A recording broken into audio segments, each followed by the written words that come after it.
मैं प्राध्यापक शरद गमे, Sharda junior college रहा। आज हम 12वीं कक्षा के पाठ्य पुस्तक में पाठ क्रमांक 7 पेड़ होने का अर्थ डॉक्टर मुकेश गौतम द्वारा लिखित देखने वाले हैं। छात्रों, आपको पता है कि भारतीय संस्कृति में पेड़ों का भारी महत्व है।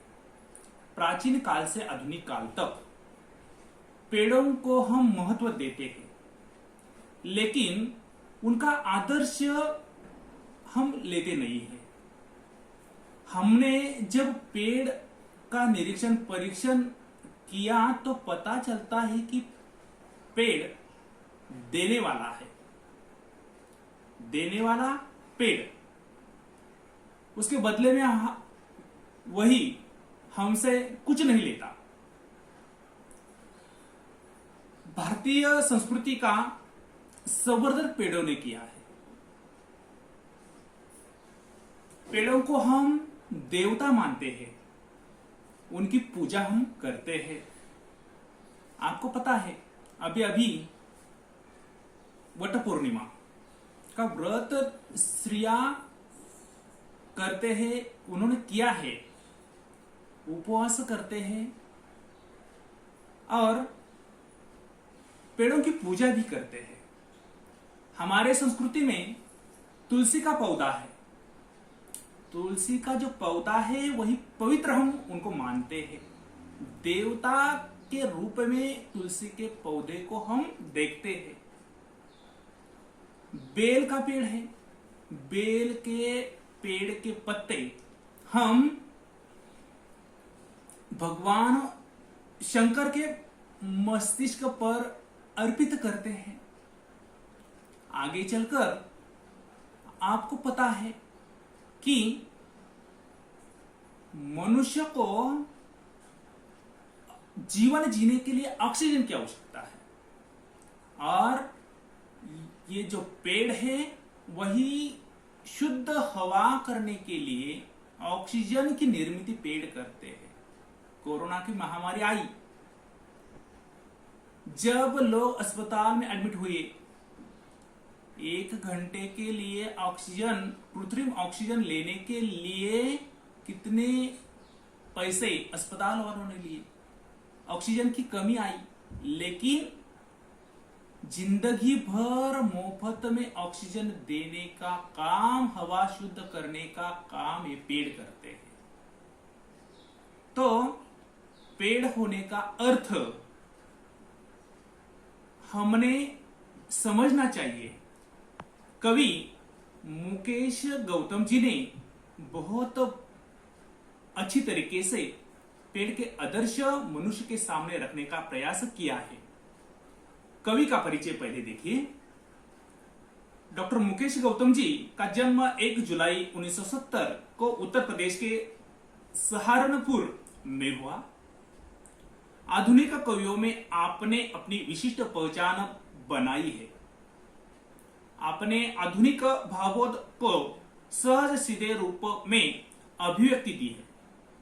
वर्तमान मनुष्य की समस्याएं और प्रकृति के साथ हो रहा क्रूर मजाक अपने काव्य के प्रखरता से उभर कर आते हैं। आप हास्यव्यंग के लोकप्रिय मंचीय कवि है, फिर भी सामाजिक सरोकार की भावना आपके काव्यों का प्रमुख स्वर है। आपकी समग्र रचनाओं की भाषा अत्यंत सरल, सहज है तथा मन को छू जाती है।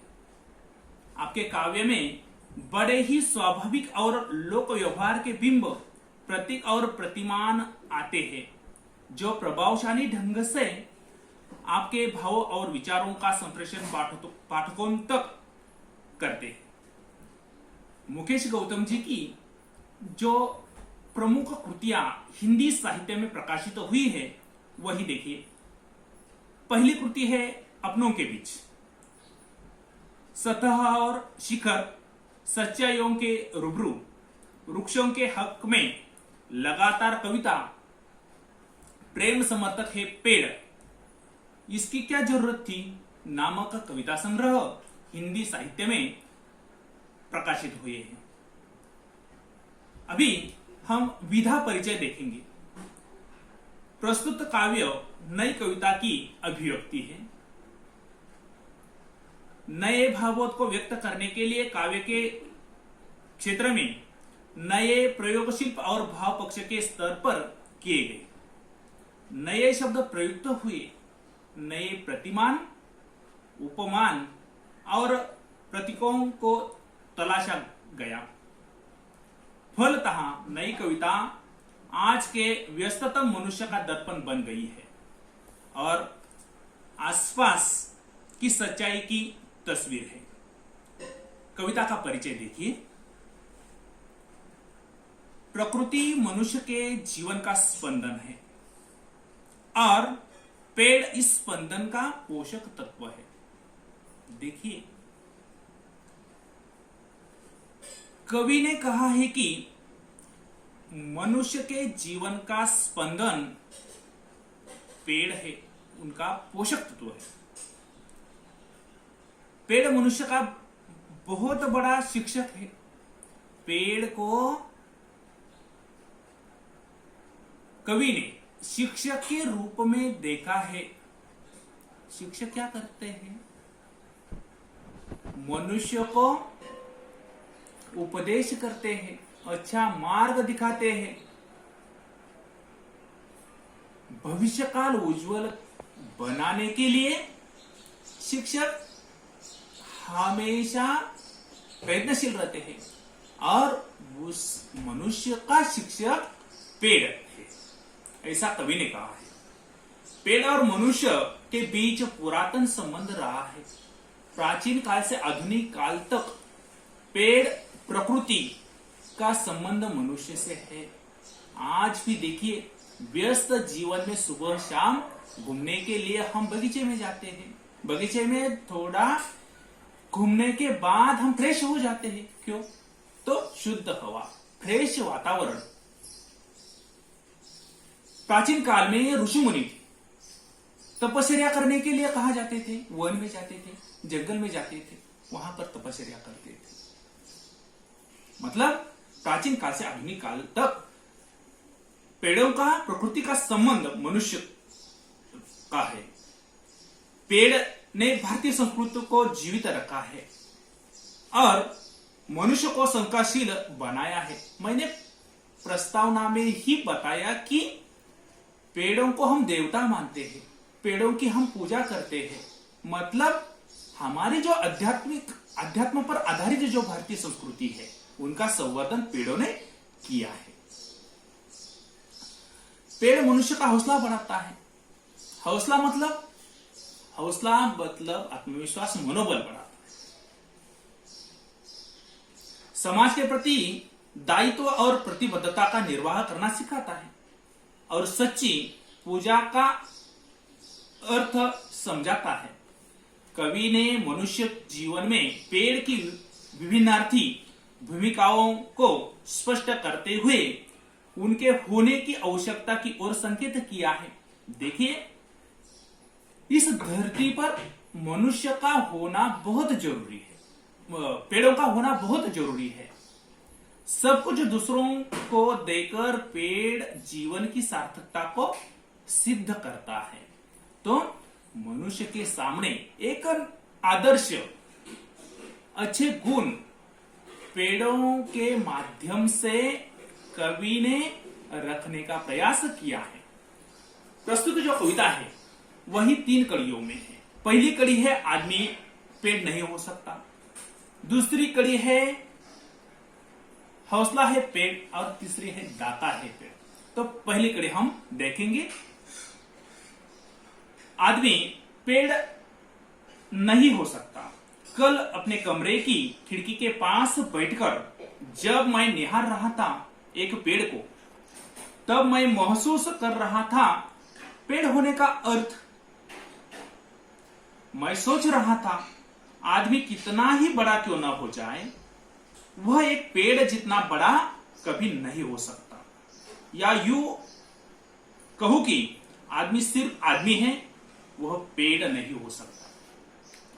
प्रस्तुत कड़ी में कवि ने पेड़ का निरीक्षण परीक्षण किया है।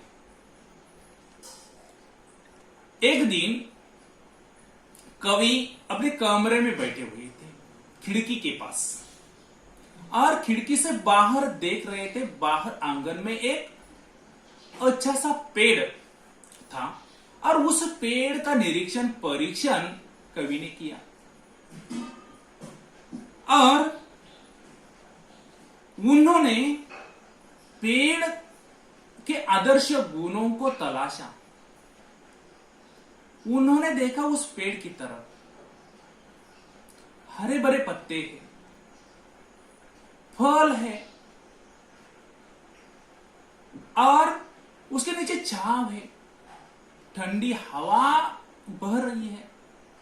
और उसी समय वहां पर उन्होंने देखा कि फल है।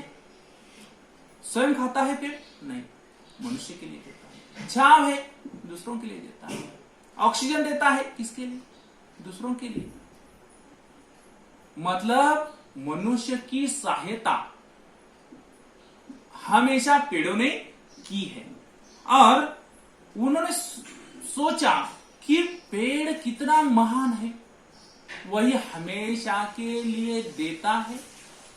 मनुष्य और पेड़ की तुलना अगर की तो मनुष्य में स्वार्थ मतलब सभी खुद को ही चाहिए।